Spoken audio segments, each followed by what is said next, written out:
السلام علیکم ورحمت الله وبرکاته. د کور نه د وتلو په وخت کې دعا او ذکر چې نبی صلی الله علیه وسلم به خپله هم ویو او امت ته یې ښودو. عام مسلمانان اکثره د کور نه وځي دغه دعا نه وایي، نو راځئ دغه دعا یاده هم کو او که څوک یې وایي ترجمه ورته نه وي یاده، ترجمه هم زده کو. هغه دعا دا ده: بسم الله د الله تعالی په نامه سره وزم د دې کور نه، شروع کوم په امداد د نوم د الله تعالی په وتلو کې د دې کور نه. توکلت علی الله، توکل کوم او ځان سپارم په الله تعالی باندې.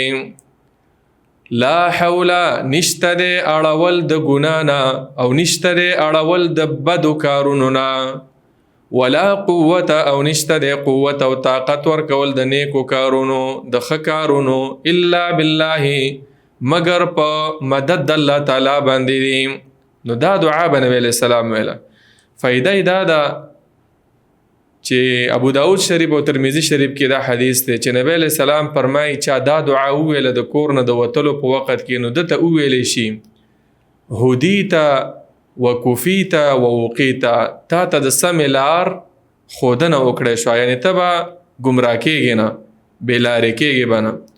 وکفیته، همدا دعا ستا دپاره بس دی، کافي ده، څوک به تا ته ضرر نشي در رسولی. ووقیته، او بچ کړی شوې، تا ته به څوک نقصان نه در رسوي، نشي در رسولی. نو شیطان په دغه ټیم کې د دغه سړي نه لرې شي. دا څومره فایدې شوې. دویمه خبره هغه دا ده چې کور ته د راننوتلو په وخت کې دعا، اکثره مسلمانان کور ته راشي د عظیم نعمت کور ته راتګ، خو دا دعا ته هیروي. راځئ کور ته د ننوتلو په وخت کې هم دغه دعا زده کو چې ابو داود شریف کې دا حدیث دی.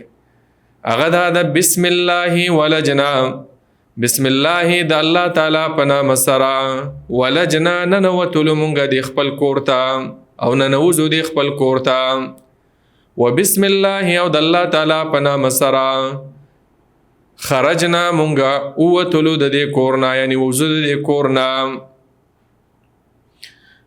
وعلى ربنا، او خاص په خپل رب باندې توکلنا، ځان سپارو مونږه. نو دا دعا به نبی علیہ السلام ویله. فایده یې دا ده چې کله دا دعا د کور ته نوتلو په وخت کې انسان ووایي، نو شیطان خپلو ملګرو ته وایي چې زمونږ دپاره په دې کور کې د شپې ځای نشته او نه د خوراک ځای شته.